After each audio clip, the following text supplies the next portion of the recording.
Një natë e ftohtë të jetorin e Tiranë, në vitin 1890, një kamion ushtarak u ndal para një magazine buke në periferitë e kryeqytetit.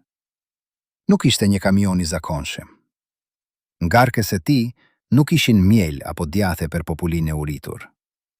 Brenda, të mbuluar me mushama të gjelbër ushtarake, ishin migjera faqe dokumentesh që mbanin në vete sekretet me të erretat e një regjimi që kishte mbajtur një komp të terepeng për gjysmë shekulli. Disa burra me veshje civile i hodhen ato në makinat e bukepjekeshve, ato makinat e medha industriale që zakonisht përnjosin brumin për buken e përditshme të shqiptareve. Uji u hodh mbi letra, mbi fotografi, mbi dosjete verda nga koha. Makina u ndesh dhe filloi të rrotullonte. Letra u bën brume. Fjalet u zhduke. Emrat u fshin. E vërteta u kthë në një maset e paforme që do të hidhej në lumin erxen para agjimit. Kush e urdhëroi këtë djegje të çuditshme pas zjarre? Kush vendosi që mjera jete të sakrifikora nuk meritojnë asnjë varet të dokumentuar? Kush është personi që nënshkroi urdhrin me të rrezikshëm të historisë së Shqipërisë moderne? Për të gjetur përgjigjen, duhet të kthehemi shumë vite më parë, në një kohë kur një djalë i ri nga Shkodra po ngjitej shkalet e pushtetit me një heqje që vetëm të zgjuarit mund ta kuptonin. Emri i tij ishte Ramiz Alia, dhe askush, as edhe vetë ai, nuk e dinte se një ditë do të bëhej njeriu i fundit që do të mbante në dorë çelësat e një perandorie të errësirës. Por para se të flasim për ngritjen e tij, le të flasim për atë që u përpok të fshishte. Sepse në ato dosje që u bënë brume atë natë vjetori, ndodheshin emra njerëzish që populli shqiptar i nderonte si heronj. Në ato faqe ishin provat që tregonin se kush i kishte tradhtuar familjet e vërta, kush kishte denoncuar fqingjin, kush kishte nënshkruar urdhra vdekjeje pa u dridhur dora. 20% e shqiptarëve bashkëpunonin me siguimin. Mendojeni këtë numër. Në çdo 5 shqiptare, njeri prej tyre ishte sytë dhe veshët e shtetit. Kur Ramiz Alia erdhi në pushtet pas vdekjes së Enver Hoxhës në pranverën e vitit 1985, ai trashëgoi jo vetëm një vend, por një sistem të tërë frike. Hoxha kishte sunduar Shqipërinë me dorë të hekur për 40 vjet, duke e kthyer vendin në një burg të madh të hapur. Kufinit e ishin të minuara. Gardhet ishin të elektrifikuara. Askush nuk mundej të largohej. Askush nuk mundej të fliste lirisht. Edhe muret kishin veshe, sepse sigurimi ishte kudo, në çdo lagje, në çdo shkolle, në çdo familje. Alia e dinte mire këtë, sepse ai vete kishte qenë një nga arkitektet e këtij sistemi. Si kryetari i sektorit të propagandës dhe agitacionit, ai kishte drejtuar fushata për të pastruar intelektualet shqiptare nga çdo ndikim perëndimor. Ai kishte nënshkruar urdhra që shkatërronin jetë, që dërgonin njerëz në kampet e punës së detyruar, që ndaloi librat dhe muzikën që ai veten e fshehtësi i dëshironte. Kjo ishte ironia më e madhe e jetës së Ramiz Alis. Njeriu që do të hapte Shqipërinë ndaj botës, ishte i njëjti njeri që kishte ndihmuar ta mbylte. Por çfarë ndodhi në ato vitet e fundit të regjimit, kur muret po qaheshin dhe populli po dilte në rrugë për herët e pare pa frike? Çfarë ndodhi me dosjet që mbanin provat e krimeve me të mëdha që ishin kryer në emër të socializmit? Kjo është e pyetja që askush nuk dëshiron ta bëjë në Shqipëri, sepse përgjigja mund të përfshijë emra që ende sot ulen në karriget e pushtetit. Në vitin 1981, një natë të ftohtë dhjetori, kryeministri Mehmet Shehu u gjeti vdekur në vilën e tij në Tiranë. Versioni zyrtar ishte i thjeshtë dhe i pastër si gjetë bore. Shehu kishte kryer vetvrasje gjatë një krize nervore, por në Tiranë askush nuk e besonte këtë version. Sepse Mehmet Shehu ishte një nga njerëzit më të fuqishëm të Shqipërisë, një ish komandant partizan që kishte luftuar në luftën civile spanjolle, që kishte çliruar Tiranën nga gjermanët në vitin 1944, që kishte drejtuar qeverinë për 27 vjet. Një njeri i tillë nuk vdes thjesht nga një krize nervore. Truproja i tij, Ali Qeno, shumë vite më vonë do të tregonte një version krejt të ndryshëm.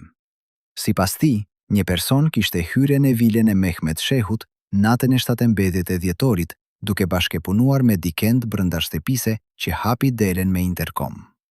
Qetesueste forte ishin hedhur në goten e kamomilit të Mehmetit, dhe ndërsa i flinte, një revole me silenciator i kishte dhënë fund jetesë. Qeno thoshte hapur se ai nuk ishte dyshuar kurrë se ky vrasje ishte planifikuar nga askush tjetër përveç Ramis Alise. Ai ishte i bindur se Alia ishte personi i vetëm nga gjitha netaret e bajros politike që qëndronte lart Mehmetit, që vizitonte shtëpinë e tij vetëm në festat zyrtare si formalitet. Për këtë akuzë nuk ka prova të drejtpërdrejta. Por ajo që është e pamohueshme është fakti që vdekja e Mehmet Shehut i hapi rrugën Ramiz Alis drejt pushtetit. Para këtij eventi, të gjithë e dinin që Shehu do të ishte pasardhësi i Hoxhës. Pas vdekjes së tij, pozicioni u çel dhe Alia ishte aty gati duke pritur në heshtje si gjithmonë. Familja e Shehut u arratiste. Gruaja e tij u dënua me 20 vjet burg në një kami pune të detyruar, ku vdiq në vitin 1988. Trupi i Mehmetit u zhduk për 20 vjet dhe u gjet vetëm në vitin 2001 pranë lumit Erzen në fshatin Ndroq midis Tiranës dhe Bregdetit. A ishte rastesi që ky lum ishte i njëjti vend ku do të hidhej brumi i dokumenteve disa vite më vonë. A ishte rastesi që gjurmët e së kaluarës u lanë të zhduken në të njëjtën uje që mban sekretet e një kombi të tere. Kur Enver Hoxha vdiq në një mbledhje prill të vitit 1985, Ramis Alia u gjet në krye të një vendi që ishte duke u shtyre drejt humnerës. Ekonomia ishte në kolaps, populli ishte i uritur. Shqiperia ishte vendi më i izoluar në Europë, më i izoluar edhe se Rumania e Ceaușescut, më i izoluar edhe se Korea e Veriut. Hoxha kishte ndërprerë marrëdhëniet me Bashkimin Sovjetik në vitin 1961, me Kinën në vitin 1978, duke e lënë Shqipërinë krejt të vetme në botë. Alia filloi reformat me kujdes, si një njeri që ecën në akullin e holle të një liçeni të ngrirë. Ai e dinte që çdo hap i gabuar mund ta përshpejtonte fundin e një sistemi që ai vete e kishte ndërtuar. Ai lejoi disa liritë të vogla. U hapen kisa e Hamit që Hoxha i kishte ndaluar në vitin 1967, ku Shqipëria u shpall zyrtarisht vendi i parë ateist në botë. Alia lejoi të rinjtë të dëgjonin muzikët e huaj, të shikonin filmat e huaj, të ndronin për një botë jashtë mureve.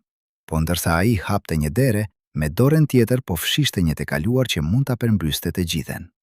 Sepse në sirtaret e Ministrisë së Brendshme, në kasafortat e sigurimit, në arshivat e ndërtesave të gjera që shtrieshin në periferitë e Tiranës, ndodheshin dosje që tregonin të vërtetën për çdo njeri që kishte mbajtur pushtetin në Shqipëri. Dosjet e sigurimit nuk ishin thjesht lista me emra spiunesh. Ato ishin një pasurje të mëshëm informacioni që përfshinte çdo aspekt të jetës shqiptare.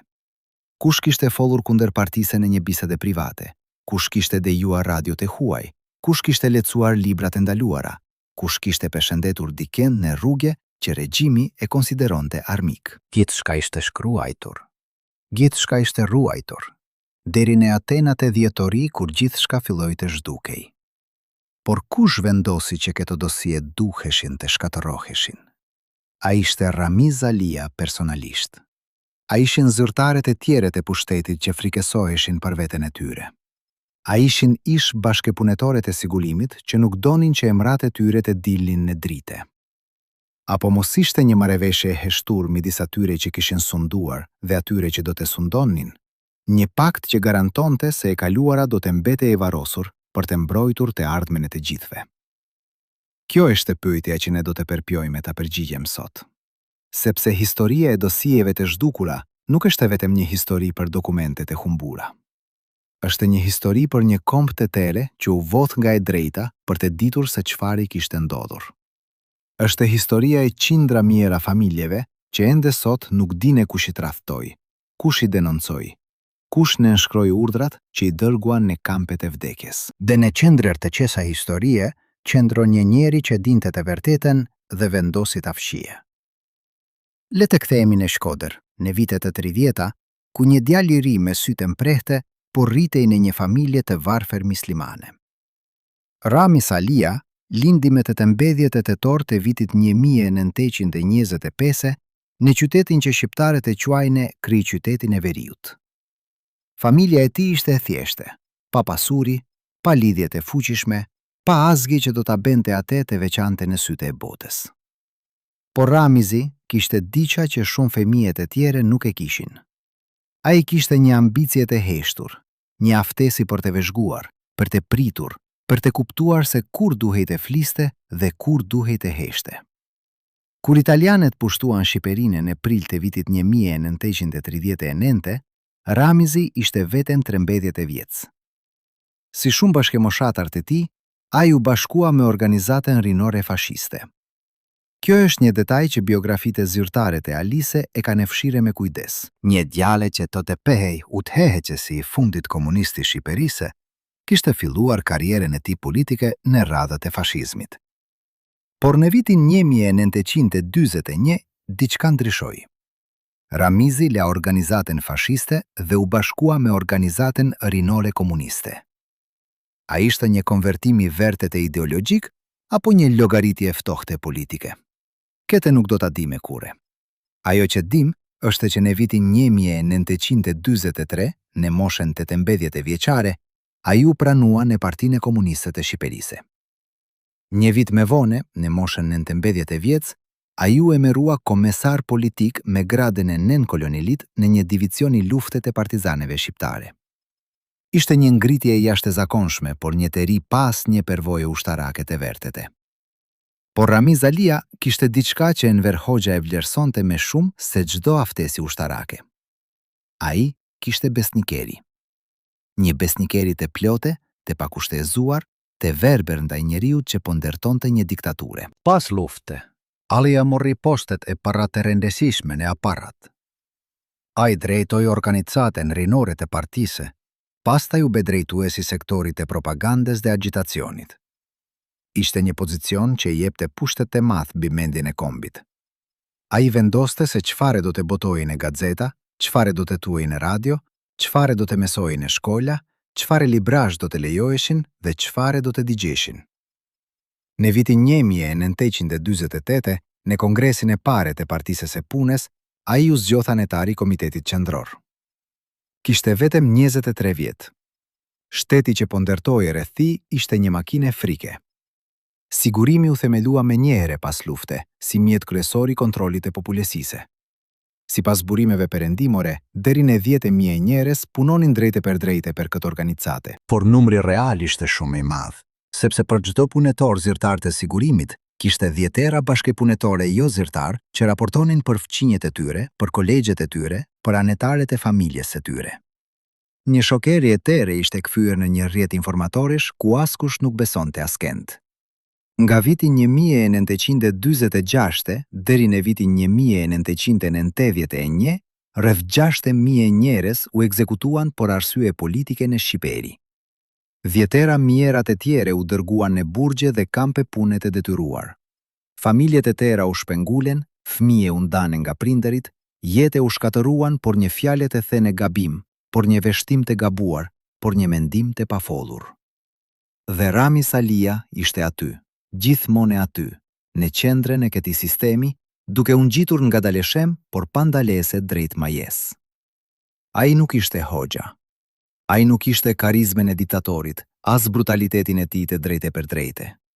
Alia ishte diçka tjetër, diçka më e rrezikshme në disa aspekte. Ai ishte burokrati i përsosur, njeriu që zbatonte urdhra pa pjetur, që firmosi vendime pa u dridhur dora, që ndërtoi një karriere mbi heshtjen e të tjerëve.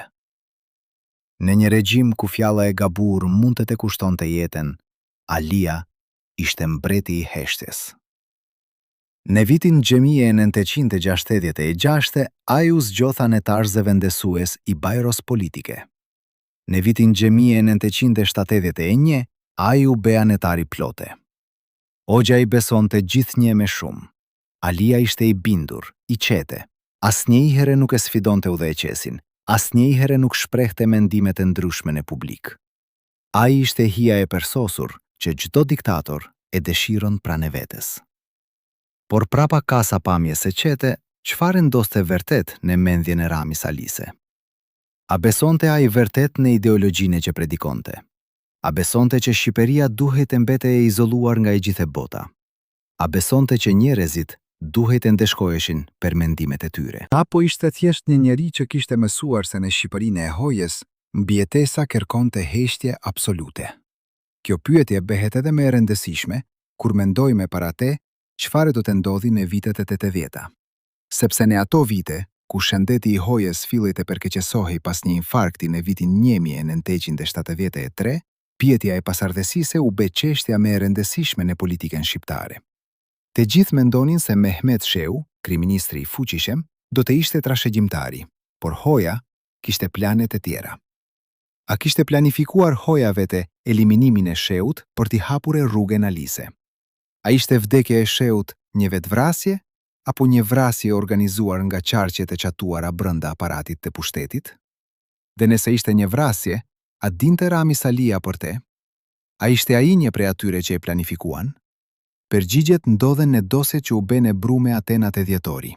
Dhe pikërisht kjo është arsyeja pse ato dosje duhej të zhdukeshin. Në vitin 1988 Alia u zgjot kryetari presidiumit të Kuvendit Popullor, duke u bërë zyrtarisht kreu i shtetit. Hoxha ishte ende i gjallë, ende në pushtet si sekretari pare i partisë, por shëndeti i tij po përkeqësohej dite pas dite. Diabeti po e shkatëronte ngadalë, dhe në çdo mbledhje të birose politike, sytë e hoxhës pushonin mbi Alian me një shprehje që askush nuk mundej ta lethonte me saktesi. A ishte miratime apo dyshim? A ishte besim apo një llogaritje e ftohtë politike që i thoshte se ky njeri, pikërisht sepse ishte i dobët, do ta ruante trashëgimia e tij? Sepse kjo ishte e vërteta e madhe për Rami Salian. Ai nuk u zgjodh si pasardhës sepse ishte më i fortë. Ai u zgjodh sepse ishte më i lehtë për t'u kontrolluar. Hoxha donte që edhe pas vdekjes së tij, sistemi që ai kishte ndërtuar të vazhdonte të funksiononte. Dhe për këtë, ai kishte nevojë për një njeri që nuk do të ndryshonte asgjë, që do të ruante çdo gjë ashtu siç ishte, që do të ishte një kujdestar besnik i një trashëgimie të errët. Por historia ka një ironi të çuditshme. Pikërisht njeriu që u zgjodh për të mos ndryshuar asgjë, do të behej njeriu që ndryshoi gjithçka.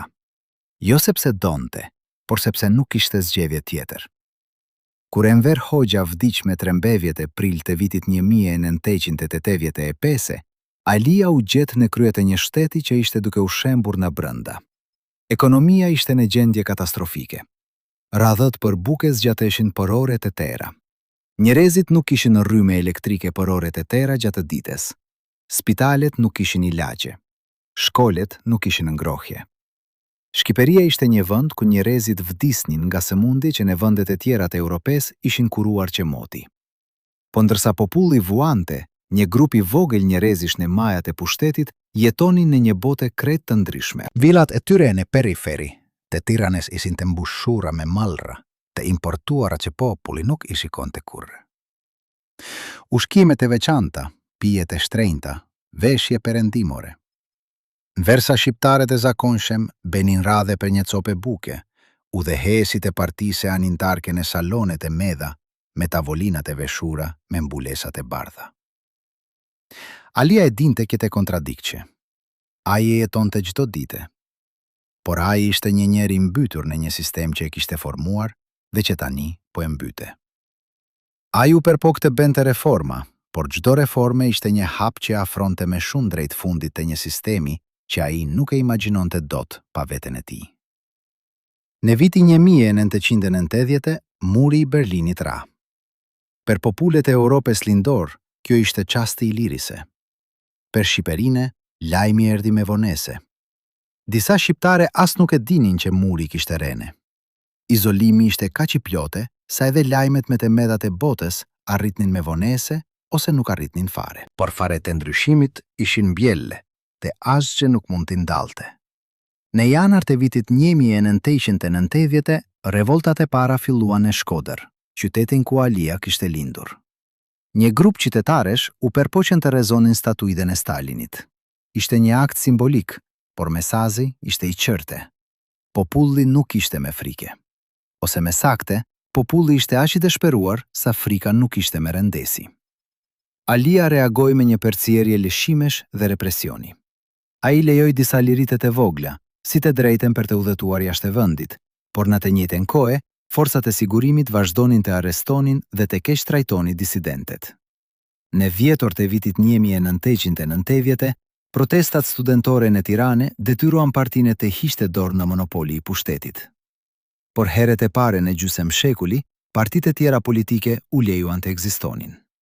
Kjo ishte pikë e kthimit që Alia e dinte se po vinte, por që ende shpresonte ta shtinte. Aju perpokteluante me kohen, duke dene pak nga pak, duke shpresuar se mund të kontrollonte procesin e ndryshimit. Por ne këtë loje, a ishte duke humbur çdo ditë. Dhe pikërisht në këtë periudhë, kur gjithçka po ndryshonte, kur regjimi po shembej si një ndërtese e vjetër në tërmet, dikush vendosi që dosjet e sigurimit duhet të zhdukeshin. Jo nesër, jo javën e ardhshme, por me njëre, ngusmarisht, para se ishte shumë vone. Kush ishte ai dikush? Kjo është enigma që shqiptarët ende sot nuk kanë mundur ta zgjisin, sepse ata që e dinë të vërtetën kanë çdo arsye në botë për të heshtur.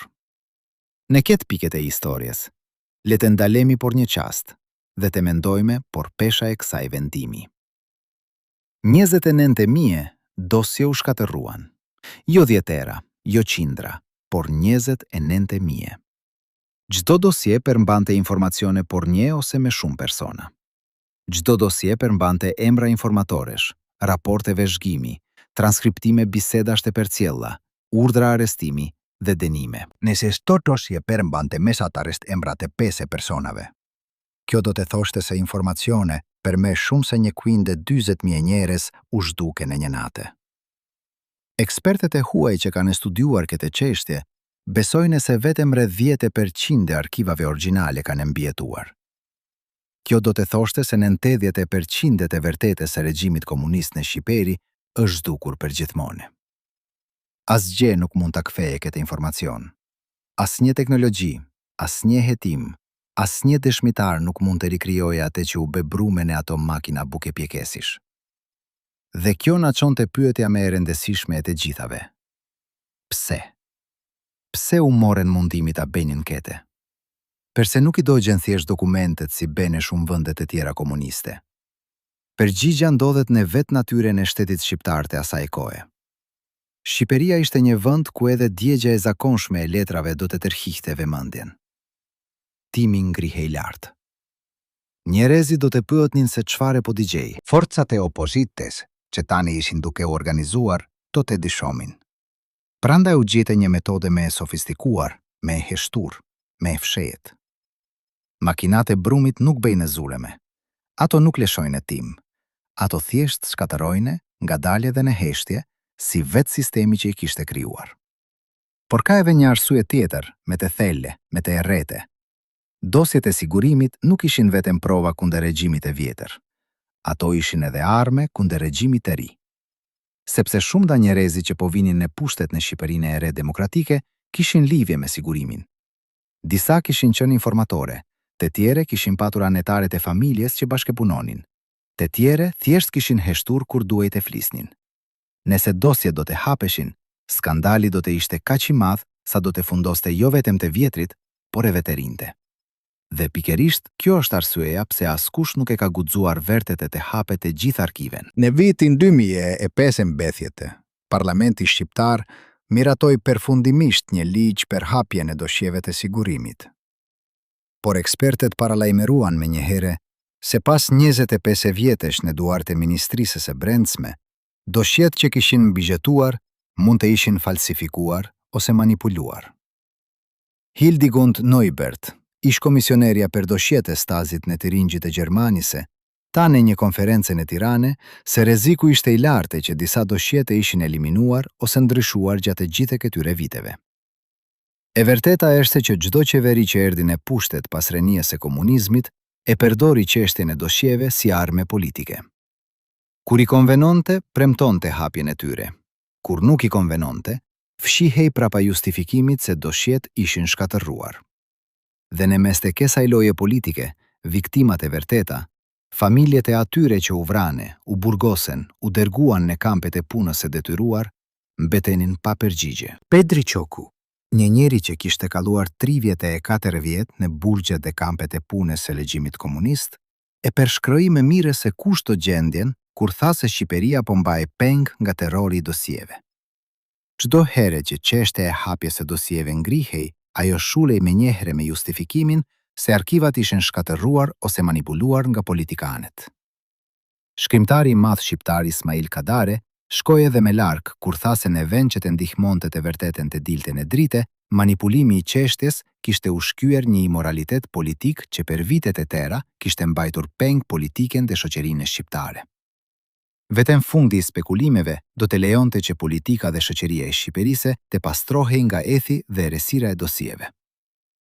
Dhe në mes të gjithë këtyre deklaratave, në mes të gjithë këtyre akuzave dhe justifikimeve, një njeri qëndronte në heshtje. Ramiz Alia, presidenti i fundit komunist, njeriu që kishte qenë në kryet e shtetit kur dosjet filluan të shkatëroheshin, njeriu që dinte më shumë se kushdo tjetër për përmbajtjen e tyre, thjesht heshte. Ose me sakte, kur fliste, thoshte se ishte dakord që dosjet duhej të hapeshin, por paralajmëronte se ato mund të mos sillnin asgjë të dobishme. Çfarë do të thoshte kjo? Çfarë donte të thoshte njeriu që e dinte të vërtetën kur thoshte se e vërteta mund të ishte e padobishme? A ishte një paralajmërim apo një kërcënim? Apo thoshte se dosjet ishin bosh sepse ai vete i kishte boshatisur? Apo thoshte se edhe ato pak që kishin mbijetuar nuk tregonin realitetin sepse ishin manipuluar? Apo mos ishte duke bere një loje edhe me të sofistikuar, duke përdorur dyshimin si arme për të mbajtur të gjithë në frike? Kjo është pyetja që do të na shoqërojë gjatë gjithë kësaj historie. Sepse Ramiz Alia nuk ishte një njeri i thjeshtë. Ai ishte një njeri që kishte mbijetuar në një sistem ku mbijetesa kërkonte një inteligjencë të jashtëzakonshme, një aftësi për të lehtësuar situatat para të tjerëve, për të parandur rreziqet para se ato të materializoheshin.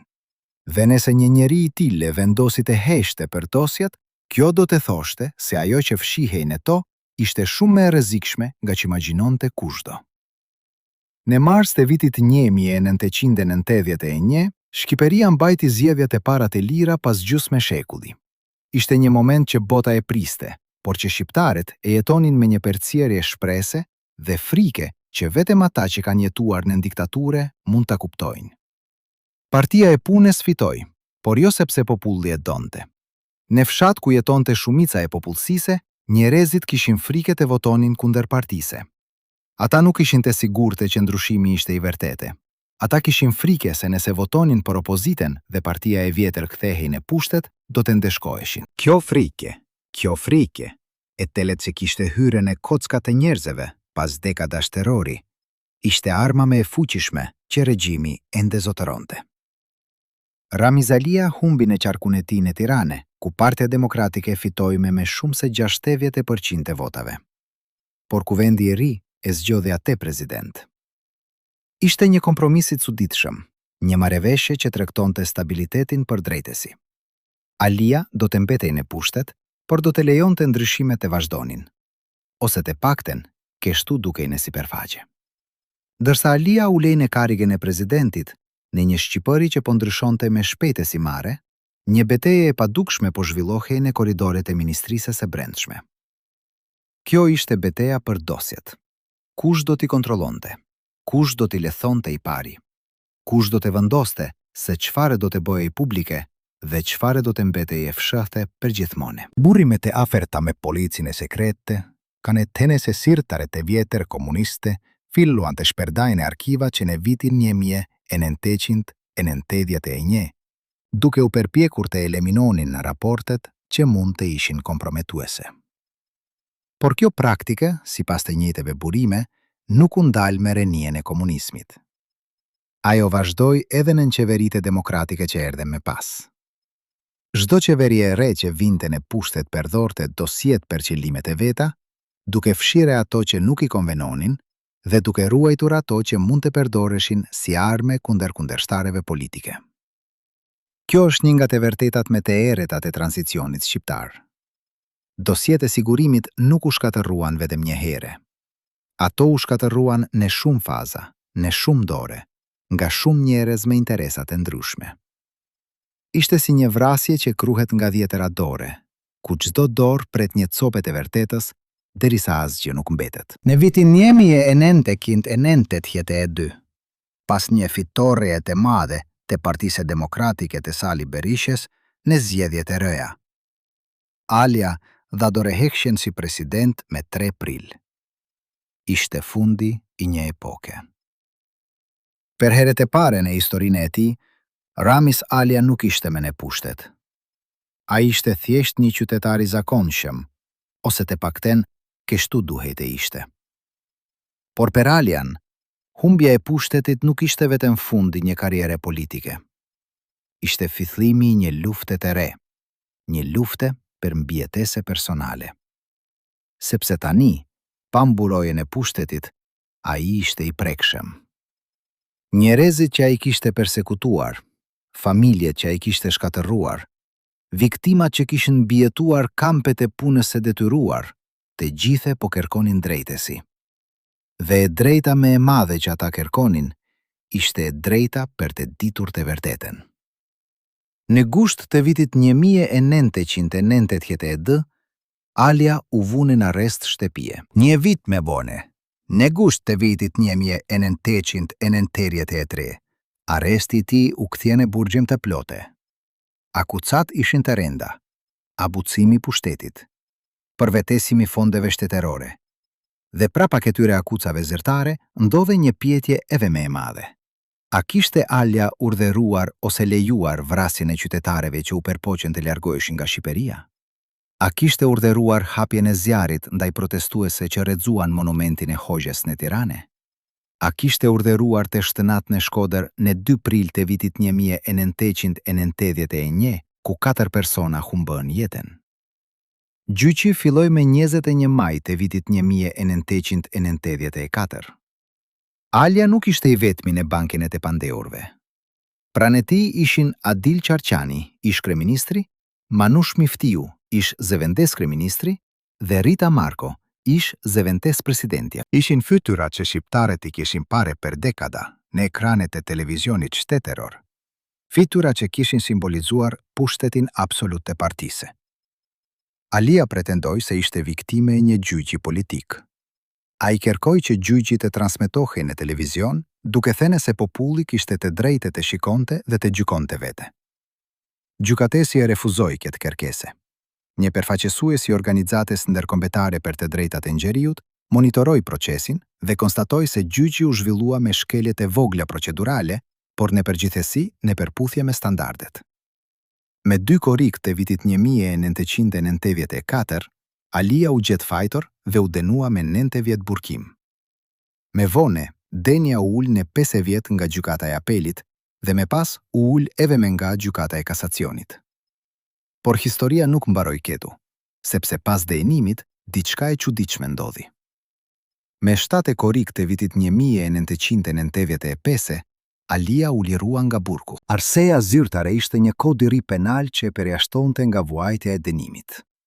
Por shumë besojnë se lirimi i tij ishte pjesë e një marrëveshje për të forcuar marrëdhëniet me Europën, të cilat ishin tendosur nga akuzat se burgosja e tij kishte qenë motivuar politikisht. Shqipëria sapo ishte pranuar në Këshillin e Europës dhe lirimi i Alisë dukej si një kusht i pafollur i këtij pranimi. Liria e Alisë zgjati pak. Në vitin 1996, ai u akuzua për krime kundër njerëzimit gjatë mandatit të tij. Akuzat tani ishin edhe me të rënda. Internimin dhe burgosjen në kampe për qëndrimit e mijëra qytetarëve. Urdhërimin e vrasjes së personave që u përpoqen të largoheshin nga vendi, urdhërimin e hapjes së zjarrit mbi popullin që rrezoi monumentin e Hoxhës në Tiranë, urdhërimin e armatosjes së studentëve ushtarake që me pas vranë disa civile. Urdhërimin e të shtënave në Shkodër me 2 prill të vitit 1991, ku 4 persona u vranë. Gjyqi i ri filloi me të mbledhjet e shkurtë të vitit 1997. Por pikërisht në këtë ditë, Shqipëria po hynte në një nga krizat më të rënda të historisë së saj moderne.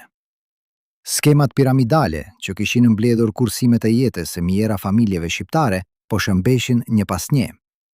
Njerëzit kishin humbur gjithçka, kursimet, shtëpia, shpresat. Dhe zemërimi i tyre shpërtheu në një kaos që e mbuloi të gjithë vendin. Në mars të vitit 1997, rojet e burgut e braktisën postin pasi mesuan se skemat piramidale kishin kolapsuar. Shqipëria rane anarkit e plote. Arme u vodhen nga depo ushtarake. Shteti praktikisht pushoi se ekzistuari. Dhe në këtë kaos, Rami Salia u arratis bashkë me mijerat të burgosur të tjere. Imagjinojeni këtë skene. Një njeri që kishte qenë presidenti i një vendi, që kishte drejtuar një sistem që kontrollonte çdo aspekt të jetës së qytetarëve, tani po ikte nga një burg pa roje në një vend pa shtet, në një bote që nuk e donte me. Gjatë trazirave, Alia bëri diçka që askush nuk e priste. Ai u shfaq në televizionin shtetëror në një intervistë ekskluzive me gazetarin Blendi Fevziu. Ishte një moment surreal. Një ish president i arratisur në burgu, një njeri i akuzuar për krime kundër njerëzimit, u lej para kameres dhe fliste me një qetësi që dukej pothuajse e panatyshme në mes të kaosit që e rrethonte. Çfarë tha Alia në atë interviste? A foli për dosjet? A foli për të vërtetën që fshihej në arkivat e sigurimit? A pranoi ndonjë përgjegjësi për atë që kishte ndodhur gjatë dekadave të sundimit të tij? Përgjigja është jo. Alia foli si gjithmonë e kishte folur, me fjalë të matura, të peshuar, pa asnjë pram të drejtë për drejtë, pa asnjë emocin të dukshme. Ai ishte mbreti i heshtjes edhe në mes të stujshse. Pas trazirave, Alia u largua nga Shqipëria. Sipas disa burimeve, ai jetoi në Suedi për një kohë të biri i tij. Të tjerët thonin se ai udhëtoi në disa qytete europiane, duke qëndruar te afermit. Në 21 dhjetor të vitit 1997, ai u kthye në Shqipëri. Ishte një kthim i qete, pa buje, si gjithmonë. Por çfarë ndodhi me gjyqin par krime kundër njerëzimit? Përgjigja është e thjeshtë dhe e tmerrshme në të njëjtën kohë. Asgjë. Gjyqi praktikisht u harrua në kaosin e vitit 1997. Alia kurrë nuk u gjykua vërtet par krimet me të rënda që akuzohej se kishte kryer. Drejtësia shqiptare, e dobet dhe e korruptuar, nuk e arriti kurrë ta përballonte me të vërtetën e plotet e asaj që kishte ndodhur gjatë regjimit komunist. Dhe kjo na sjell përsëri te dosjet, sepse pa dosje, pa prova, pa dokumente, drejtësia bëhet e pamundur. Kur njëse të nente mjedosje u bene brume, në ato makina buke pjekesish, nuk u shkatëruan vetëm letra. U shkatërua mundësia e drejtësisë. U shkatërua e drejta e mijëra familjeve për të ditur të vërtetën. U shkatërua e ardhmja e një kombi që nuk mund të ndërtohet në sermen pa u përballur me të djeshmen. Rami Salia e dinte këtë. Ai e dinte se çfarë ndodhej kur dosit u zhduke. Ai e dinte se çfarë vlerenin ato faqe, letre që u bene brume. Sepse në ato faqe nuk ishin vetëm emra spionesh të raporteve zhgimi. Në ato faqe ishte e gjithë historia e një regjimi që kishte vrarë, që kishte torturuar, që kishte burgosur, që kishte shkatëruar familjet e tëra në emër të një ideologjie që as udhëheqësit e saj nuk e besonin me. Vetani, le të flasim për një detaj që shumë pak njerëz e dine. Në ato dosje që u shkatëruan, ndodhe edhe një seksion i veçantë që kishte të bente me vetë Rami Salian, jo si udhëheqës, por si subjekt. Sepse në një sistem ku të gjithë të përgjoheshin, edhe udhëheqësit përgjoheshin. Hoxha nuk i besonte askujt, as Alise, dhe sigurimi mbante doshe edhe për Alian, doshe që dokumentonin çdo lëvizjet e tij, çdo bisedet e tij, çdo dobesin e tij. A ishin pikërisht këto doshe, ato që Alia donte t'i shkatëronte me shumë se çdo gjë tjetër. A fshihej në to një e vërtetë për rolin e tij në vdekjen e Mehmet Shehut që do ta shkatëronte përgjithmonë. A fshihej në to informacion për jetën e tij private që ai nuk donte që bota ta dinte. A fshihej në to provat e tradhtisës së tij ndaj vetë Hoxhës, një tradhtie që ai e kishte maskuar me përkushtim për dekada të tëra. Në një sistem totalitar si ai i Shqipërisë, çdo njeri në pushtet kishte sekretet e veta. Çdo njeri në pushtet kishte bere diqa që nuk donte ta dinte bota. Dhe doshet e sigurimit ishin vend diku ku të gjitha këto sekrete ruaheshin me kujdes, duke pritur ditën kur do të përdoreshin. Kjo është arsyeja pse shkëtërimi i dosjeve nuk ishte vetëm një akt administrativ. Ishte një akt mbijetese. Për Alian dhe për të gjithë ata që kishin qenë në pushtet, dosjet ishin një armë që mund të kthehej kundër tyre në çdo moment. Dhe kur sistemi filloi të shembej, kur rreziku i zbulimit u bë real, vendimi u mor. Jo nga një njeri i vetëm, por nga një grup njerëzish që të gjithë kishin diçka për të fshehur. Disa historiane besojnë se shkëtërimi i dosjeve filloi që në fund të viteve 80-te, kur Hoxha ishte ende i gjallë, por i semure.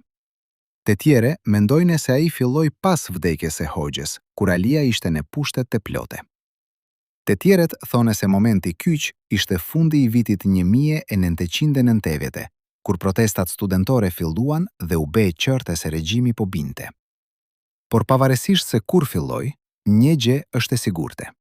Kur makinat e brumit u ndeshen për herët e fundit dhe faqet e fundit e dokumenteve u shkatërruan, një pjesë e madhe e historisë shqiptare u fshi përgjithmonë. Dhe në vendin e të vërtetës mbeti një boshllëk që çdo politikan, çdo parti, çdo interes mund ta mbushte me versionin e vet të ngjarjeve. Kjo është tradhtia më e madhe që një njeri mund t'i bëjë kombit të vet. Jo vrasja, jo burgosja, jo tortura, por fshirja e kujtesës. Sepse një kom pa kujtese është një kom pa identitet. Një popull që nuk di nga vjen dhe për këtë arsye nuk di ku shkon. Dhe Ramiz Alia, njeriu që pretendonte se kishte hapur Shqipërinë ndaj botës, ishte i njëjti njeri që e mbuli derën e së vërtetës me qeles dhe e hodhi qelesin në lum. A kishte të drejtë ai kur thoshte se dosjet nuk do të sinin asgjë të dobishme? Apo mos ishte duke folur për veten e tij, duke thënë se e vërteta për te nuk do të ishte e dobishme për askënd? Le të flasim tani për një aspekt tjetër të kësaj historie që shpesh harrohet. Le të flasim për njerëzit e zakonshëm, për familjet që priten ende sot përgjigje, për viktimat që nuk e gjetën kurrë të vërtetën për atë që u ndodhi. Irina Sallaku kishte 84 vjet, kur përfundimisht pati mundesin e të shikonte dosjen e burrit të saj, Shavit. Ajo ishte lindur në Bashkimin Sovjetik dhe kishte njohur Shavitin ndërsa ai studionte në Leningrad. E kishte ndjekur atë në Shqipëri, në këtë vend të çuditshëm që ajo nuk e njihte, në këtë vend që sundohej nga diktatori Enver Hoxha me dorët e hekurt. Gjërat shkuan keq kur regjimi i Hoxhës prishi marrëdhëniet me Moskën në vitin 1961. Çiftet e përziera si ata u vunën në presion të jashtëzakonshëm. Dhe një dite, Shaviti thjesht u zhduk. Per 20 vjet, Irina nuk dinte asgjë. Ajo vetëm dinte që burri i saj ishte ekzekutuar nga sigurimi. Por kur, ku, pse, kush e kishte urdhëruar, kush e kishte ekzekutuar, askush nuk ja thoshte. Dosja e tij, nëse ekzistonte ende, mund të përmbante përgjigjet. Por a ekzistonte ende? A ishte një nga ato 29.000 dosje që u bënë brume. A ishte e vërteta për Xhavitin një nga ato faqe që u shkatëruan në makinat e bukpjekesve dhe u hodhën në lumin erxën. Kjo është historia e mijëra familjeve në Shqipëri. Rreth 4.000 persona ende sot janë të zhdukur, pa varr, pa emër, pa asgjë që tregon se ata ekzistuan një herë. Familjet e tyre kanë pritur për dekada, duke shpresuar se një ditë do të mësojnë të vërtetën. Por si mund të zbulosh të vërtetën kur provat janë shkatëruar? Si mund të gjesh drejtësi kur dosjet janë bere brume? Gjentiana Sula, drejtoresha e autoritetit për informimin mbi dokumentet e ish sigurimit të shtetit, e dinte mire këtë dhimbje. Gjyshi i saj ishte një nga shqiptarët që u zhdukën gjatë diktaturës. Pothuajse 3 dekada më vonë, rreth 4.000 persona ende janë të listuar si të zhdukur. Sula ishte vetëm një studente në vitin 1991, kur qëndronte në mes të një turme mijëra shqiptarësh që rrëzuan statuiden e Enver Hoxhës në sheshin qendror të Tiranës. Ajo ishte pjesë e lëvizjes studentore që donte të jepte fund izolimit 45 vjeçar që Hoxha i kishte imponuar vendit. Por edhe pse Shqiperia e theu lidhjen me sundimin komunist pothuajse 3 dekada më parë, procesi i përbaljes me abuzimet e së kaluarës ishte ende në fillimet e tij. Burgjet që ishin të shpërndara në të gjithë vendin mbetenin kryesisht të pashenuara. Shumë familje ende kërkonin të afermit që ishin zhdukur. Shpresa ishte se teknologjia e re, duke përfshirë testet e ADN, se që nuk ishin të disponueshme në fillim të viteve 90, si edhe përpjegjet e Komisionit Ndërkombëtar për personat e zhdukur, do të ofronin një përparim. Dosjet e sigurimit që kishin bigjetuar ruaheshin në disa dhomat e vogla në një magazine qeveritare në skajet e Tiranës, Dosjet dilnin të imbaj nga raftet metalike, në kutit e grumbulluara në dysheme dhe në parvazet dritaresh.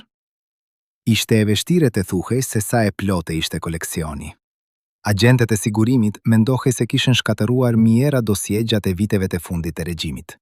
Çdo dite, njerëz vinin në këto dhoma, zakonisht me pyetje që nuk ishin përgjigjur për një kohë të gjatë, thoshte Sulla. Nëse ka gjëra që u duhet të falin, por veten ose por prindërit e tyre, mendoj se kjo është një mundësi e mire. Shumë shpesh, një bashkëpunëtor dhe një viktime ishin në të njëjtin rreth. Nesti Vako, një ish zyrtar i sigurimit, pranoi të fliste në një interviste në një kafene në qendrën e Tiranës. Ai ishte një nga të pakte që pranonte haptas se kishte punuar për organizatën e frikshme që kishte mbajtur në terror miliona shqiptare. Por edhe ai nuk thoshte të gjithë të vërtetën. Asnjëherë nuk thuhej e gjithë e vërteta në Shqipëri. Një ish bashkëpunëtor i sigurimit, Max Velo, mori guximin të lësonte dosjen e vet. Ajo që zbuloi e trondit ti. Rreth 20 persona kishin raportuar për te. Midis tyre ishte një mik i ngushtë dhe ish vjera e tij. Ajo kishte shkruar në një raport për policinë sekrete se Max Velo ishte një person me bindje borgjeze, një person pa karakter. Imagjinoni të jetoni në një shoqëri ku ish vjera juaj ju denonconte policia sekrete. Imagjinoni të jetoni në një bote ku miku juaj më i mire shkrua raporte për ju. Imagjinoni të jetoni në një vend ku 20% e popullsisë bashkëpunon me shtetin për të përgjuar fqinjet, kolegjet, anëtarët e familjes. Kjo ishte Shqiperia e Enver Hoxhës. Shqiperia që Rami Salia e kishte trashëguar dhe e kishte drejtuar. Agentët e sigurimit quheshin nga populli si mikrofonat e gjalle, sepse ishin gjithmonë duke dëgjuar. Por reputacioni i tyre ishte i mundur vetëm fal mijëra shqiptarëve të zakonshëm që i ndihmonin, duke punuar si bashkëpunëtore zyrtare, dhe mijëra të tjerëve që funksiononin si informatore të rastësishëm, duke ofruar sekretet më intime të atyre që njihnin. Makina e aparatit komunist mbështete mbi rrjetet e përcëllimit të personave të komprometuara. Kur diktatura filloi të shembej në fillim të viteve 90, shumica e agenteve të sigurimit u zhdukën në anonimitetin. Disa u bënë biznesmene, të tjere u bënë politikane në partitë e reja, të tjere thjesht u kthyen në jetën e përditshme duke shpresuar se askush nuk do ta kujtonte se çfarë kishin bërë. Dhe dosjet që mund të tregomin të vërtetën për ta u bënë brume në makinat e bukepjekeshve. Kjo nuk ishte rastësi. Kjo ishte një plan. Një plan që mbronteje jo vetëm të vjetrit, por edhe të rinjtë. Sepse në Shqipërinë e re demokratike, shumë nga njerëzit që morën pushtetin kishin lidhje me të kaluaren komuniste. Disa kishin kene anëtarët e partise. Të tjere kishin patur prinderit në pushtet. Të tjere kishin bashkëpunuar në mënyra të ndryshme me regjimin. Nëse dosjet do të ishin hapur plotësisht, skandali do të ishte kaq i madh sa do të kishte shkatërruar të gjithë klasën politike shqiptare, të vjetër dhe të re. Dhe pikërisht kjo ishte arma që Rami Salia mbante në dore edhe pas rrënies së pushtetit. Ai e dinte kush ishte bashkëpunëtor. Ai e dinte kush kishte denoncuar kënd. Ai e dinte sekretet e të gjithëve. Dhe kjo dije ishte mbrojtja e tij më e madhe. Sepse ndërsa ai dinte sekretet e tyre, ata nuk guximonin ta godisnin vërtetë. Gjyqi kundër tij ishte një teatër. Dënimi ishte një formalitet. Lirimi i tij ishte një domosdoshmëri. Sepse nëse Alia do të fliste, nëse do të tregonte atë që dinte, do të binin të gjithë bashke. Kjo është loja që Rami Salia luajti për 20 vjet pas rrënies së komunizmit.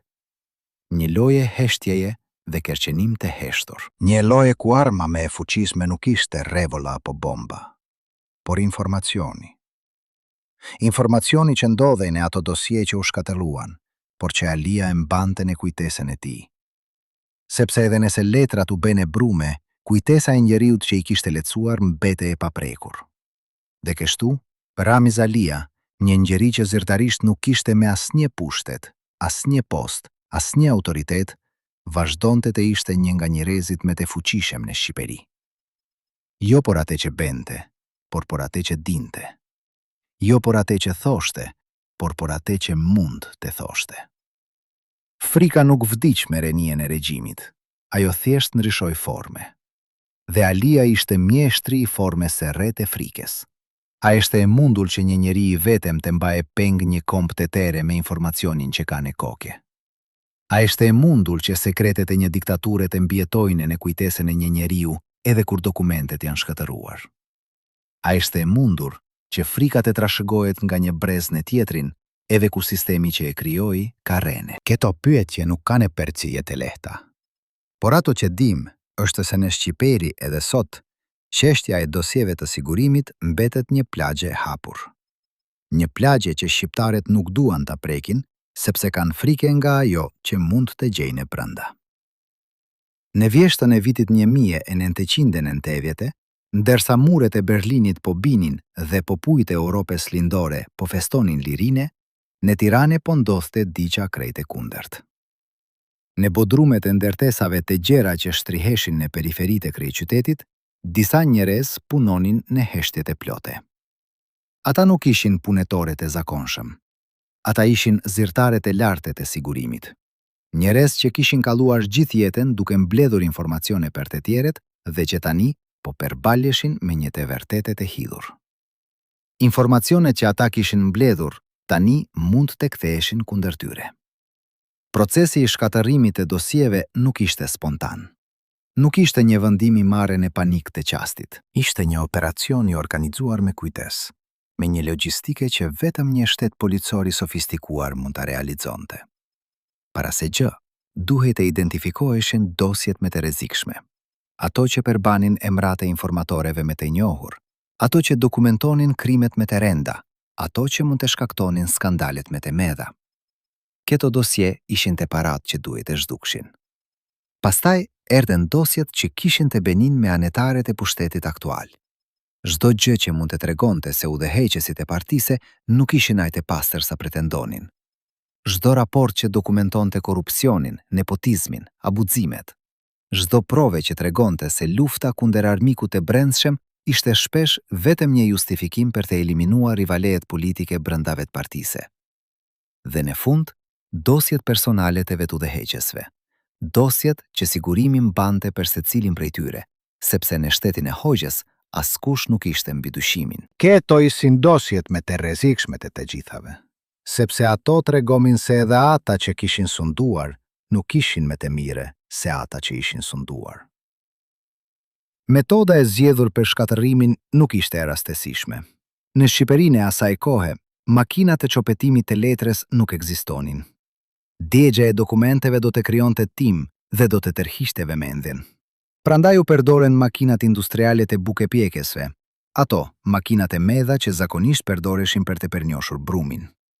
Dokumentet hidheshin në këto makina bashkë me uje dhe letra zhderohen në një masë të ngjashme me brume që pastaj hidhej në lumente e Tiranës. Ishte një metafore e tmerrshëm. E vërteta u bë brume, e kaluara u hodh në lum. Fjalet u shpërlan nga uji, ashtu siç shplahet mëkati nga uji i pagëzimit. Por kjo nuk ishte pagëzim.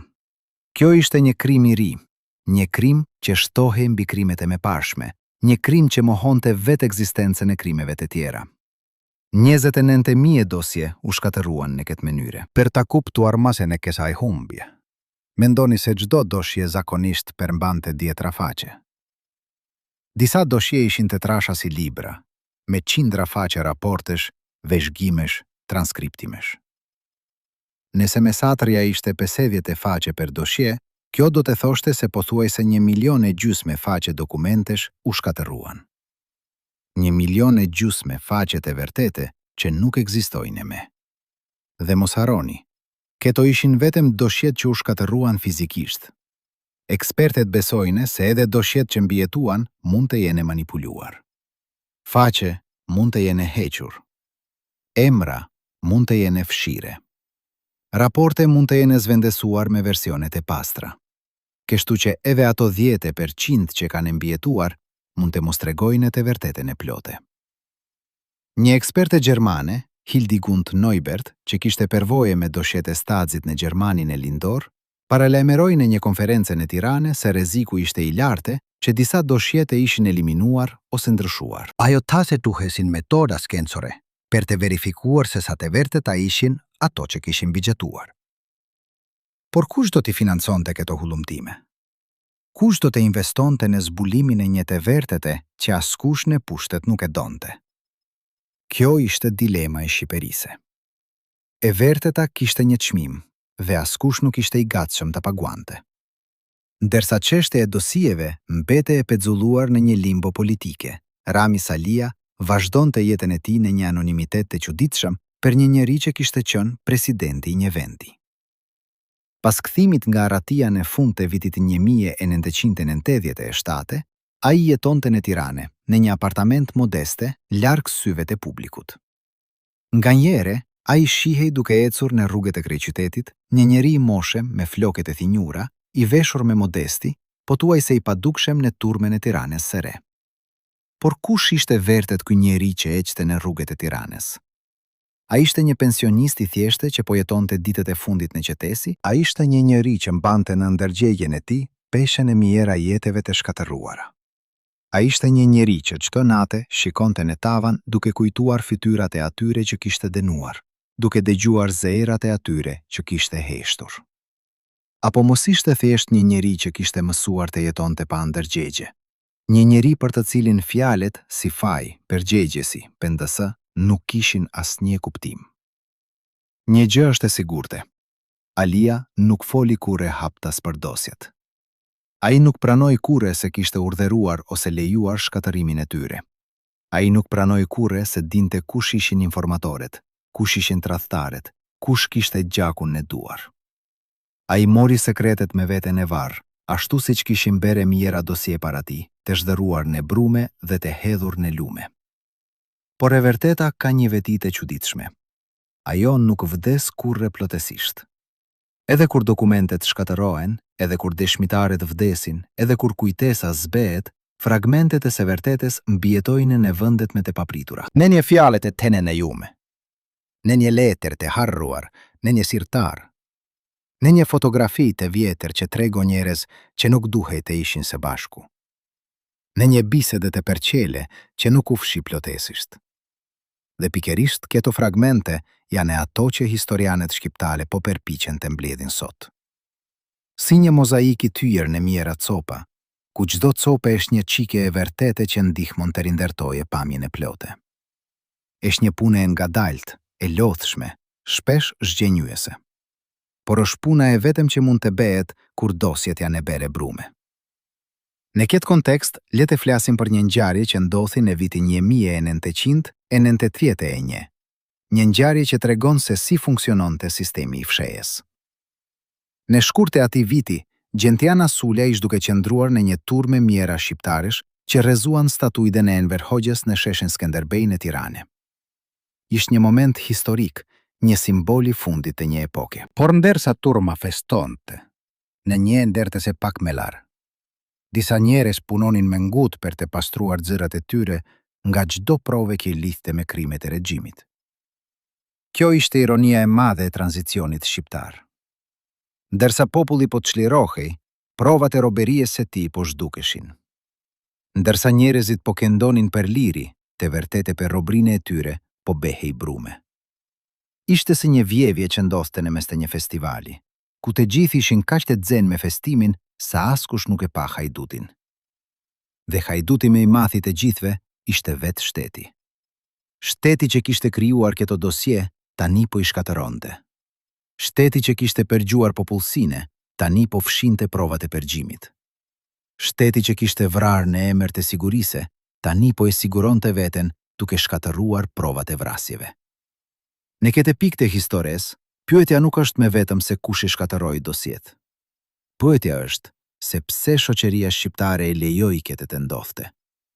Pse askush nuk u ngrit për të ndaluar shkatërimin? Pse askush nuk protestoi kur dosjet po beheshin brume?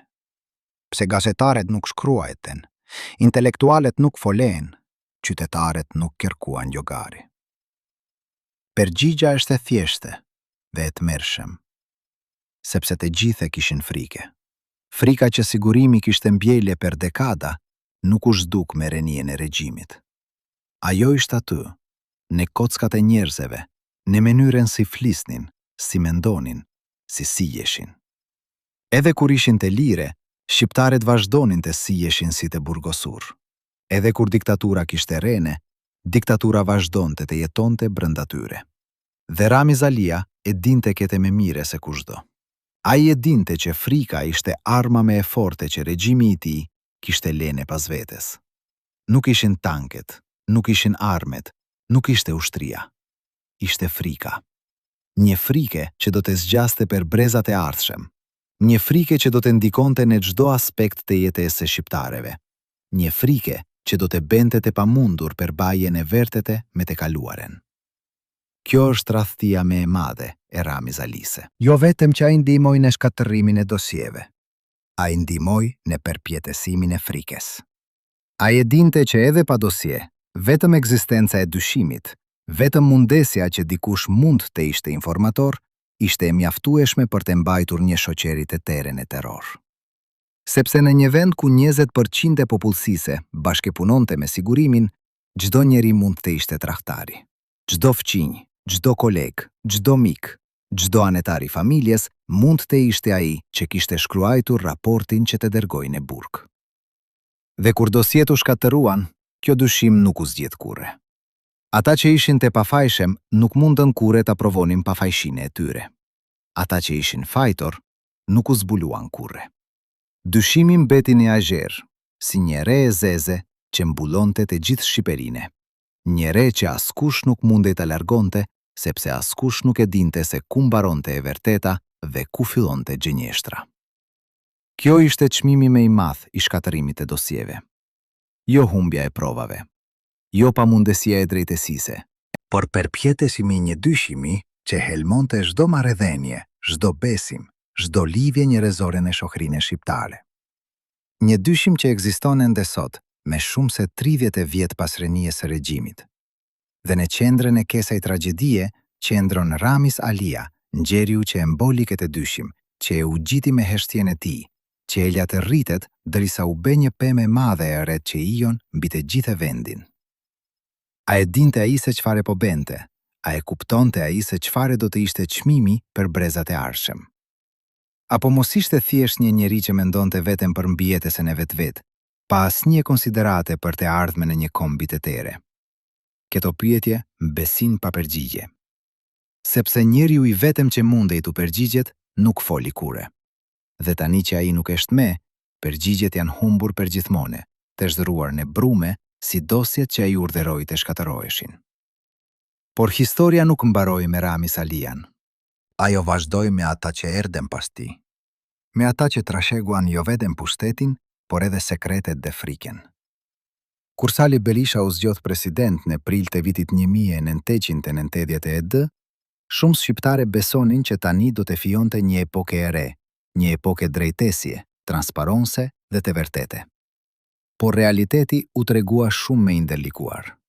Berisha, që kishte qenë vetë anetar i Partisë së Punës para se të behej lider i opozitës, nuk kishte asnjë interes të hante dosjet plotësisht, sepse edhe ai kishte një të kaluar që nuk donte ta ndante me publikun. Edhe ai kishte lidhje me sistemin e vjetër që preferonte t'i mbante të fshehta. Kështu filloi një lojë e gjatë politike që do të zgjaste për dekadat e tëra. Çdo parti që vinte në pushtet premtonte hapjen e dosjeve, por asnjë herë nuk e bente vërtet. Çdo lider i ri fliste për drejtësi dhe transparonse, por kur vinte koha për të vepruar, gjente një justifikim për ta shtyre. Dosjet ishin të shkatëruara. Dosjet ishin të manipuluar. Dosjet ishin të rrezikshme për stabilitetin.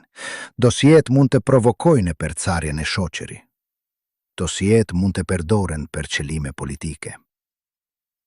Të gjitha këto justifikime kishin një element të vërtetën e to, por arsyeja e vërtete ishte më e thjeshtë. Askush në pushtet nuk donte që e vërteta të dilte në drite, sepse e vërteta do të godiste të gjithë njerëzisht. Në Shqipëri, linja midis të mirave dhe të keqinjve nuk ishte e qartë.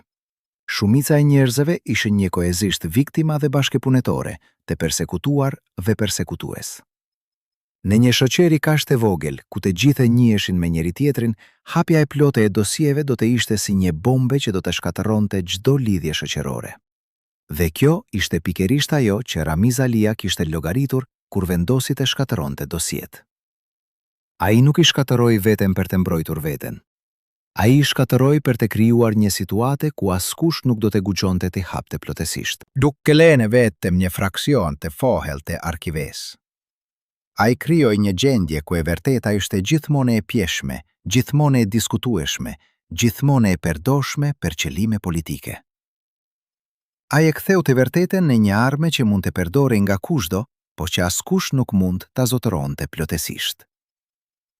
Në vitin 2014, Shqipëria miratoi një ligj për të drejtën e informimit që përfshinte edhe çështjen e dosjeve të sigurimit. Por zbatimi I ligjit ishte I ngadaltë dhe I vështirë. Shërbimi informativ I shtetit refuzoi të lëshonte dosjet, duke pretenduar se nuk kishte autoritetin për ta bërë këtë. Ishte një justifikim absurd për një institucion që kishte qenë në zotërim të arkivave për dekada të tëra. Duheshin edhe vjet të tjera debate e betejësh ligjore para se të bëhej ndonjë përparim. Në prill të vitit 2015, 25 vjet pas fundit të sundimit një partijak, deputetet e Partisë Socialiste vendosen të hapnin dosjet e sigurimit. Që atëherë, ish viktimat e persekutimit dhe të afermit e tyre mundën të shikonin dosjet që ishin mbledhur për ta. Por çfarë gjeten? Në shumicën e rasteve, gjeten vetëm fragmente, dosjet e paplota, me faqe që mungonin, me emra të fshire, me raporte që dukesisht ishin rishkruajtur. Një histori e copetuar që tregonte vetëm atë që dikush donte që të tregoj. E vërteta e plotë e mbete e padisponueshme, e shkatëruar në makinat e brumit 30 vjet më parë. Ndërkohë, politikanët e lartë, kandidatet për postet e zgjedhura dhe në punesit civile mundej të hetoheshin për bashkëpunimin e tyre të kaluar me policinë sekrete. Por edhe nëse bashkëpunimi konfirmohej, ligji nuk parashikonte sanksione. Në fakt, nuk ishte pasur asnjë rast ku një figure me ndikim në politike, në drejtësi ose në polici, ishte dënuar për bashkëpunim me sigurimin. Kjo ishte një drejtësi pa dhembe, një drejtësi që zbulonte fajtore, por nuk I ndeshkonte. Ish kryetari I arkivave të Ministrisë së Brendshme kishte kritikuar faktin që dosjet e sigurimit ishin larguar nga koleksioni origjinal. Një autoritet I pavarur ishte ngarkuar me kryerjen e detyrave të rregulluara me ligj, por ky autoritet kishte burime të kufizuara dhe pushtet të dobët. Në fund të fundit ishte një përpjekje simbolike me shumë se një kërkim I vërtete për drejtësi. Dhe ndërsa kjo lojë politike vazhdonte, viktimat vazhdonin të vdisnin pa mësuar kurrë të vërtetën. Familjet e të zhdukurve vazhdonin të pristin pa gjetur kurrë të afermit e tyre. Plaget vazhdonin të mbeteshin të hapura pa mundesi shërimi, sepse shërimi kërkonte të vërtetën dhe e vërteta ishte bere brume. Le të kthehemi tek Ramiz Alia në vitet e fundit të jetës së tij. Në vitet 2000, ai jetonte në Tiranë në një heshtje pothuajse të plotë. Nganjëherë shihej duke udhëtuar në Shqipëri me një automobil modeste. Nganjëherë shihej në një kafe në Tiranë, duke pirë një kafe turke në heshtje, duke vëzhguar botën që kalonte para tij me sytë e një njeriu që dinte shumë se ç'duhej të dinte kushto. Në vitin 2005, një fotografi e Alise u publikua në Shqip. Ai ishte në Tiranë, duke mbajtur në dorë një medalje që I kishte dhënë ambasadori rus në Shqipëri. Ishte një moment I çuditshëm. Një ish diktator komunist duke marrë një medalje ruse në një Shqipëri që tani donte të hynte në Bashkimin Evropian dhe në NATO. Çfarë kuptimi kishte kjo medalje? A ishte një shenjë nderimi apo një kujtesë se lidhjet e vjetra nuk ndërpriten kurrë plotësisht? Alia nuk u shpreh kurrë publikisht për kuptimin e asaj medalje, ashtu siç nuk u shpreh kurrë për shumë gjëra të tjera. Ai ishte mjeshtri i heshtjes, arkitekti i misterit, njeriu që e beri mosfolien në një art të persosur. Por heshtja e tij nuk ishte thjesht një strategji personale. Ishte një mesazh për të gjithë ata që dinin se çfarë kishte ndodhur me dosjet. Një mesazh që thoshte se sekretet ishin të sigurta, që askush nuk do të fliste, që pakti i heshtjes do të mbajë. Dhe kështu ndodhi. Askush nuk foli. Askush nuk zbuloi të vërtetën e plotë. Çdo njeri që dinte diçka e mbajti për vete, duke pritur që koha ta shlente kujtesen, duke shpresuar që brezat e ri nuk do të pjetesinin më. Por brezat e ri pjeteshin. Studentet pjeteshin, historianët pjeteshin, gazetarët pjeteshin. Dhe pikërisht kjo pyetje e vazhdueshme, e pareshtur, e pamundur për të shmangur, ishte ajo që e bente tradhtinë e Ramis Alise ende me të papranueshme. Sepse ai nuk kishte tradhtuar vetëm një brez. Ai kishte tradhtuar të gjithë brezat që do të vinin, të gjithë ata që do të kërkonin të vërtetën dhe nuk do ta gjenin kurrë. Në një intervistë të rralle, Alia patitën se dosjet duhesin hapur. Por paralajmëroi se arkivat ishin shkatërruar, përzgjedhur dhe manipuluar nga të gjitha qeveritë që nga fundi i komunizmit. Ishte një deklarate e çuditshme në gojën e njeriut që ishte në pushtet ku shkatërrimi filloi. Apo pranonte ai përgjegjesin në mënyre indirekte, apo akuzonte të tjerët për atë që ai vete kishte bere, apo përpiqej të shpërndante fajin në mënyre që të mos binte mbi të vetëm. Kjo ishte taktika e fundit e Ramis Alise. Duke thënë se të gjithë ishin fajtore, ai po sigurohej që askush nuk do të identifikohej si fajtori kryesor. Duke thënë se të gjitha qeveritë kishin manipuluar dosjet, ai po e bente të pamundur përcaktimin e përgjegjesisë individuale. Ishte një strategji brillante në cinizmin e saj. Helmoi të gjithë ujin në mënyre që askush të mos besohet kur flet për pastërtinë. Në ditët e fundit të jetës së Ramis Alise, Tirana ishte një qytet që ai nuk e njihte më. Ndërtesat e larta të Hamit kishin se vendesuar bllokun e vjetër komunist. Makinat luksot se mbushnin rrugët, ku dikur ecnin vetëm autobusat e vjetër kinese. Kafene ishin të mbushura me të rinjse që flisnin për Europë, për internet, për një botë që Alia nuk e kuptonte dhe nuk donte ta kuptonte. Ai jetonte në një apartament modeste në Tiranë, një njeri që dikur kishte drejtuar një vend të tere dhe që tani po kalonte ditët duke veshguar botën përmes dritares. Shëndeti i tij po përkeqësohej. Mushkeritë e tij ishin të semura, pasojë e dekadash shpirjeje dhe e moshës. Ai vinte rralle në spital, jo sepse nuk kishte nevojë, por sepse ai ishte i llojit të njerëzve që preferojnë të vujnë në heshtje sesa të kërkojnë ndihmë. Ashtu siç kishte jetuar, ashtu po vdiste, në heshtje. Në ato ditët e fundit, au kujtua Alia për dosjet. Au kujtua për ato netet kur makinat e brumit punonin në bodrumet e Tiranës. A pa në ender fytyrat e njerëzve që emrat e tyre ishin fshire nga historia. Adejojnë e ju me brit pate atyre që ishin dënuar pa faj, që ishin vrar pa gjyq, që ishin zhdukur pa gjurme. Këto janë pjekje që askush nuk mund t'ia bente me. Në vitin 2001, eshtrat e Mehmet Shehut, ish kryeministri që ishte gjetur i vdekur në vilin e tij në vjetor të vitit 1981, u gjetën pranë lumit Erzen në fshatin Ndroq, midis Tiranës dhe Bregdetit Adriatik. Kishin kaluar pothuajse 20 vjet që nga vdekja e tij. Eshtrat ishin hedhur atij si mbeturina, pa varr, pa shenje, pa asnjë gjë që tregonte se ati pushonte një njeri që dikur kishte drejtuar qeverinë e Shqipërisë për 27 vjet. Ishte një zbulim që tronditi Shqipërinë, por për Ramis Alian, ky zbulim mund të ketë qenë edhe me trondites. Sepse lumi Erzen ishte i njëjti lum ku, sipas dëshmive, brumi i dokumenteve të shkatëruara ishte hedhur në natët e fundit të regjimit. Eshtrat e Shehut të mbeturinat e dosjeve pushonin në të njëjtin lum, të pastruar nga i njëjti uje, të harruar nga i njëjta heshtje. A e dinte Alia këtë koincidence? A ishte ajo fare koincidence?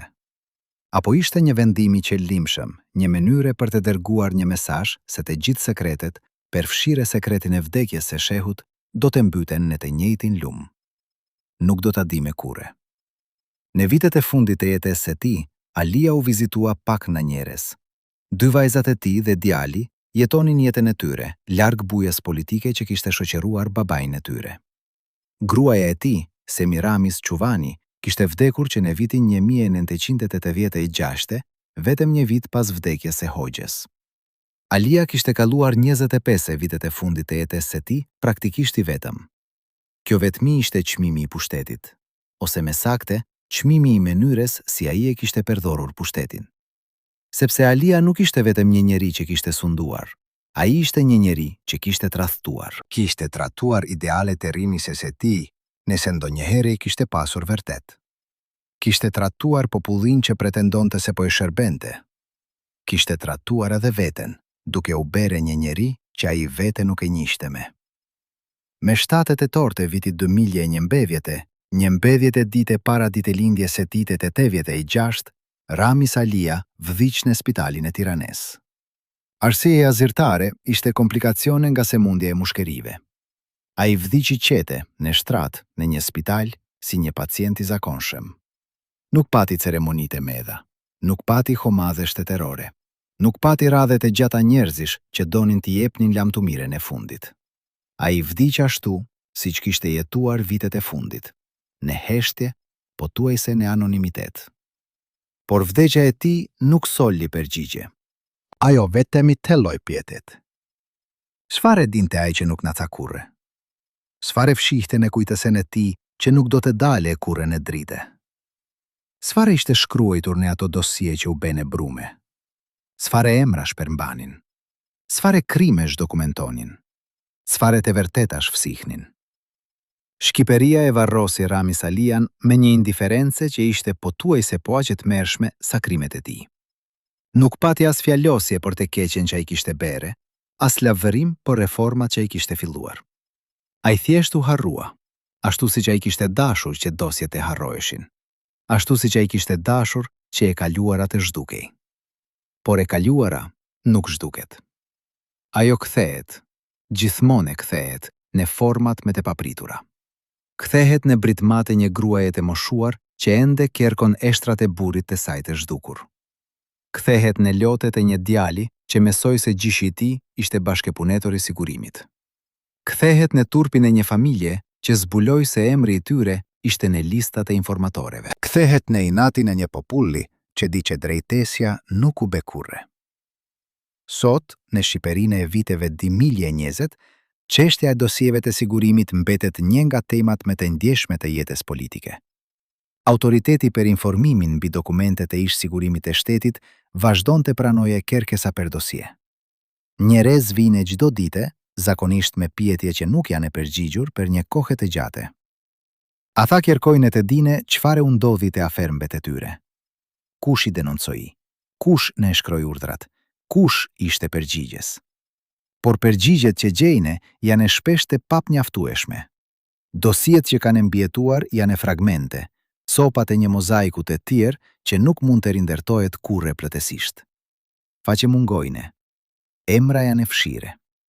Raporte janë rishkruajtur. E vërteta është aty diku, por e mbulluar në shtresa manipulimi dhe gjenjeshtre që janë grumbulluar për dekadat e tëra. Dhe në zemrën e këtij manipulimi qëndron vendimi që u mor. Në ato nete vjetorit e vitit 1990, vendimi për të zderuar njëzët e nëntemje, dosjen e brume. Ky vendim nuk ishte vetëm një krim kundër kujtesës, ishte një krim kundër të ardhmes. Ishte një vendim që do të ndikonte në brezat e ardhshëm, duke i privuar ata nga e drejta për të ditur të vërtetën, për të kaluarën e vendit të tyre.